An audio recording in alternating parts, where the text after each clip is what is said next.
Olá, este é o Falando em Liberdade. Estamos hoje conversando com a professora Paula Danese sobre a questão dos direitos humanos, tendo as empresas como destinatárias.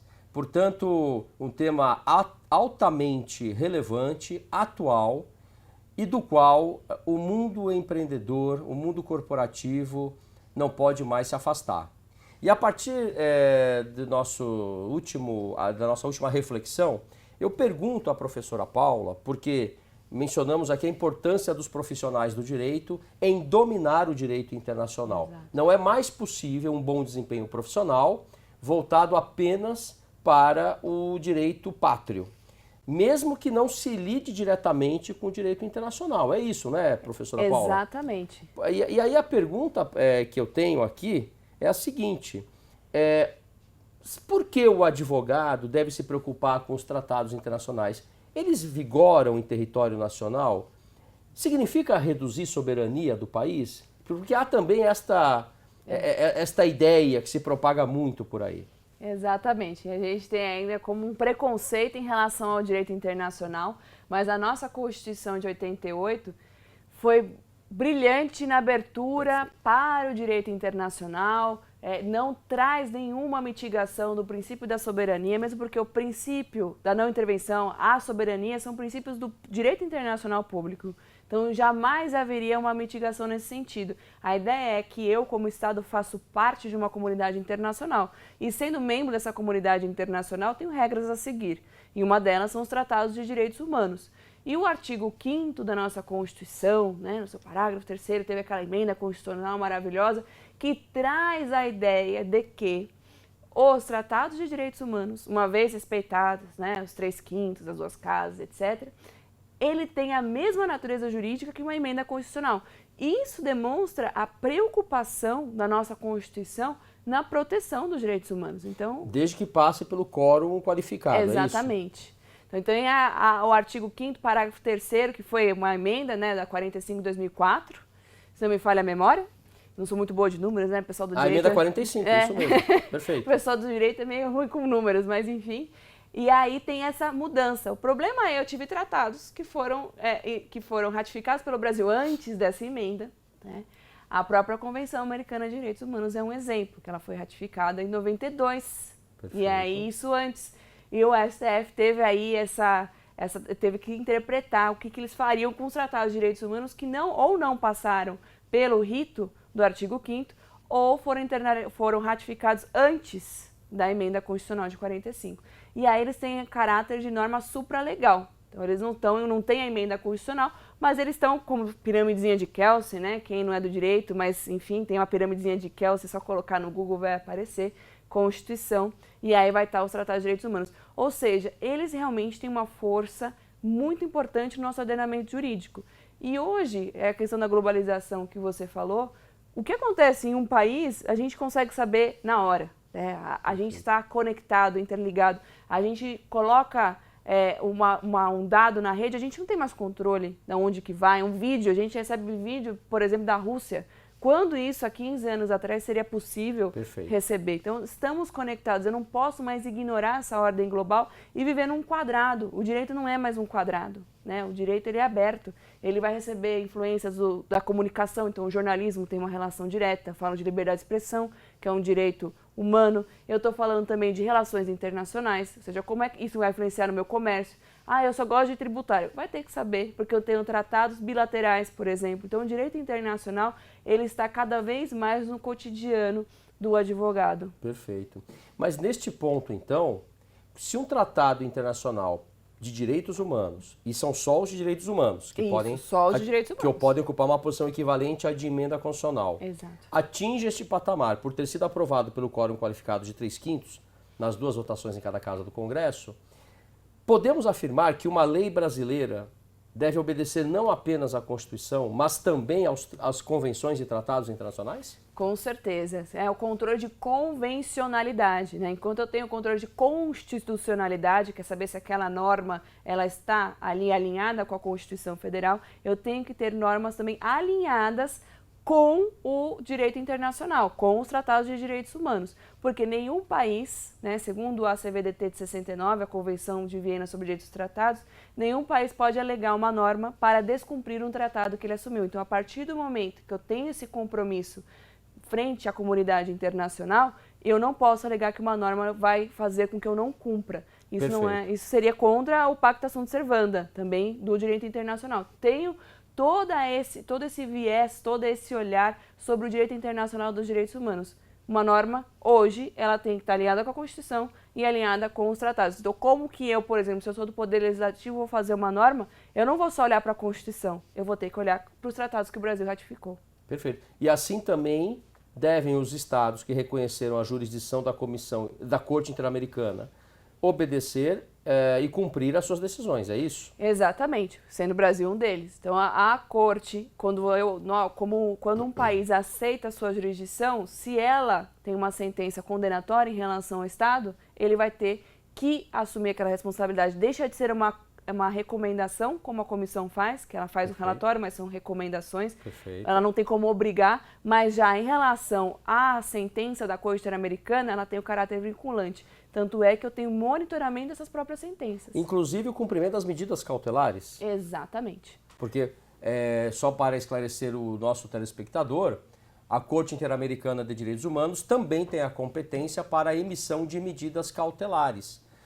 A cada semana são emitidas medidas cautelares. Este ano de 2019, por exemplo, a Comissão Interamericana também, que fica em Washington, a Comissão Interamericana em Washington, este ano, já apreciou cerca de 800 medidas cautelares, só para você ter uma ideia do volume de trabalho. Exatamente. Agora, temos, por exemplo, envolvendo o tema empresa e meio ambiente, a questão de Belo Monte. Exato. Com uma medida cautelar muito famosa e que não foi observada pelo Estado brasileiro. Né? Aí vem a pergunta, é um desafio a efetividade ou seja, o respeito dos estados a essas decisões, não é isso? Com certeza, acho que o maior desafio dos direitos humanos não é mais a construção, né, a positivação dos direitos humanos, não é mais a construção de organismos para cuidar de direitos humanos, é a real efetividade desses direitos humanos já reconhecidos internacionalmente. Um deles é, como você falou, a questão do meio ambiente e essas medidas cautelares ou sentenças da Corte ou recomendações da Comissão Interamericana ou até recomendação da ONU, dos órgãos da ONU de direitos humanos que nós temos. Então, essa implementação é o grande desafio hoje dos direitos humanos. Perfeito. Poderia falar um pouquinho sobre as ideias de John Ruggie, o professor John Ruggie? Ele, o professor que recebeu aí a incumbência de estudar a relação entre direitos humanos e empresas, professor de Harvard, teve aí essa missão dada por Kofi Annan, ex-secretário da ONU, e ele ficou, quando ele estudou sobre isso, ele trouxe aí orientação, por isso que ele quis chamar de princípios orientadores de direitos humanos em empresas, ou seja, aquilo que deve orientar e reger essa relação que é tão delicada, né? Uma relação que a gente entende que é delicada, porque os estados precisam das empresas, é uma relação de necessidade, e as empresas elas têm um poder, às vezes, maior do que o próprio país em termos econômicos. O que a empresa tem em relação, então, a direitos humanos? O que ela pode ou não pode fazer em relação a direitos humanos? Até onde vai a sua obrigação no cumprimento de direitos humanos? Por quê? Ele também deixa bem específico, logo no começo, quando ele está falando dos primeiros princípios, que os estados, por mais que seja uma violação de uma empresa em relação a direitos humanos, ele não pode ser não responsabilizado. Por quê? Está dentro do seu território, está dentro da sua soberania, da sua jurisdição. Ou seja, ele tem que ter um controle sobre isso. Então, o Estado sempre vai carregar essa carga, né, colocando meio entre aspas, porque não é uma carga, de proteger, remediar e promover direitos humanos. Já as empresas, elas tinham primeiramente uma ideia não de proteção, mas de promoção dos direitos humanos e remediação. Muitas empresas violavam direitos humanos e essas vítimas das violações nunca recebiam nenhum tipo de reparação. E a reparação não é só monetária, né? A reparação, às vezes, é uma memória, é às vezes um tratamento médico. Para os povos indígenas, por exemplo. Para os povos indígenas, uma conservação da cultura, algum museu em relação à cultura daqueles que tiveram seus direitos violados. Então, as empresas acabam tendo, a partir dos princípios orientadores, uma um aumento da sua responsabilidade frente ao direito internacional dos direitos humanos. Por quê? Os princípios orientadores deixam muito claro que elas têm que respeitar não só as normas do Estado, mas aqueles internacionalmente reconhecidos.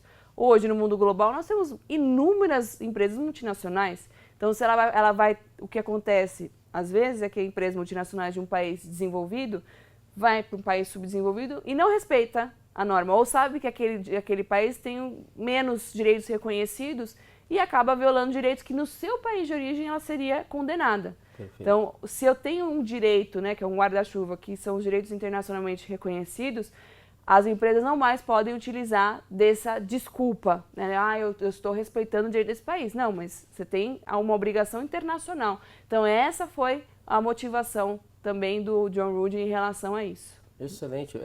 E muito bem embasados esses 3 pilares, né? Muito bem embasados. Ele coloca de uma forma discricionária, né, o proteger, respeitar e remediar, que é justamente essa reparação. Perfeito. Uma crítica que fazem em relação aos princípios é que ele não escreve violação de direitos humanos. Perfeito. Claramente. Porque ele não queria trazer esse impacto.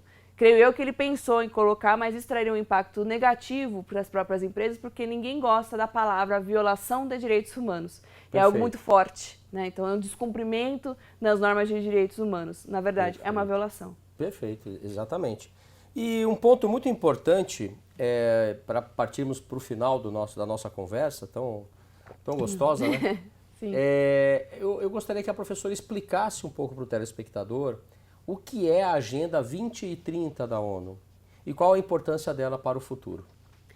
A Agenda 2030 é uma agenda que eu acredito muito no potencial que ela tem. Ela não veio em 2015 do nada, né? O próprio Kofi Annan, quando ele percebeu que havia uma necessidade de se repensar direitos humanos, ele lança a ideia dos ODMs, Objetivos do Desenvolvimento do Milênio.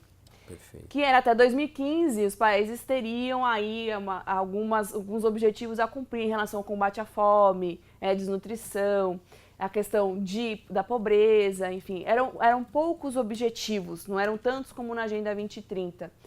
Como em 2015 verificou-se que houve uma melhora nesse cumprimento, mas não foi o ideal, lançou a ideia da Agenda 2030, ou seja, de 2015 até 2030, eu tenho objetivos a serem cumpridos, são 17 que a ONU coloca. Só que nesse sentido ela coloca que ninguém deve ser deixado para trás. Então a Agenda 2030 ela é uma união entre estados, empresas e sociedade, ou seja, não são só os estados que têm que fazer esforços para cumprir a Agenda 2030, não são só as empresas, nem é só a sociedade. Somos todos responsáveis para cumprir esses 17 objetivos. E em cada objetivo nós temos submetas. Então deixa bem claro o que é realmente a questão do consumo e direitos humanos, o que é a questão do meio ambiente, o ODS 5, que é a questão da igualdade de gênero. Então dentro desses objetivos eu tenho as metas. Essas metas compõem 169 metas. Então, são muitas metas. E por que ele quis, a ONU desejou dessa forma?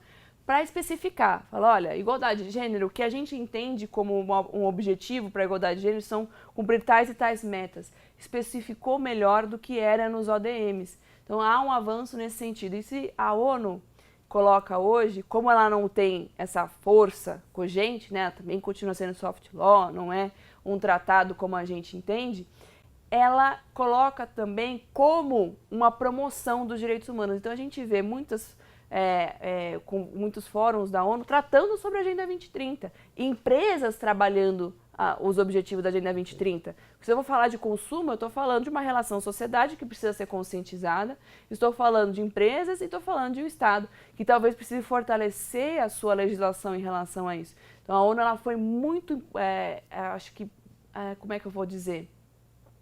Ela foi muito inteligente na hora que ela lançou. E teve um senso de momento, não é? Um senso de momento nesse sentido. A Agenda 2030, ela é uma ferramenta essencial na proteção e promoção dos direitos humanos. Ela é justamente isso, ela tem esse mecanismo. Ela é como se fosse um plano de ação para construção dos direitos humanos. E um grande referencial para as empresas. Com certeza, para as empresas, para os estados e para a própria sociedade, porque ela até envolve a parte acadêmica.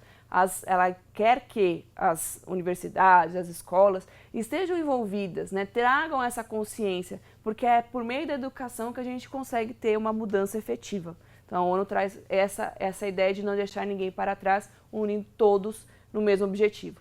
Perfeito. Professora Paula, muito obrigado pela sua obrigada. aula, pelas suas explicações. Imagina. É uma alegria recebê-la aqui no Falando em Liberdade e espero que retorne. Com certeza, muito obrigada. Eu remeto, portanto, aos nossos telespectadores, aos amigos que nos assistem, dois pensamentos muito marcantes, não é? O primeiro é de Hannah Arendt. A essência dos direitos humanos é o direito a ter direitos. Porém, José Saramago também escreveu e comentou que devemos também falar em deveres. Este contexto aqui discutido tratou dos direitos e dos deveres da sociedade, do Estado e das empresas, porque ao final da linha está o ser humano. Muito obrigado. Este é o programa Falando em Liberdade, um programa que reflete sobre os direitos humanos.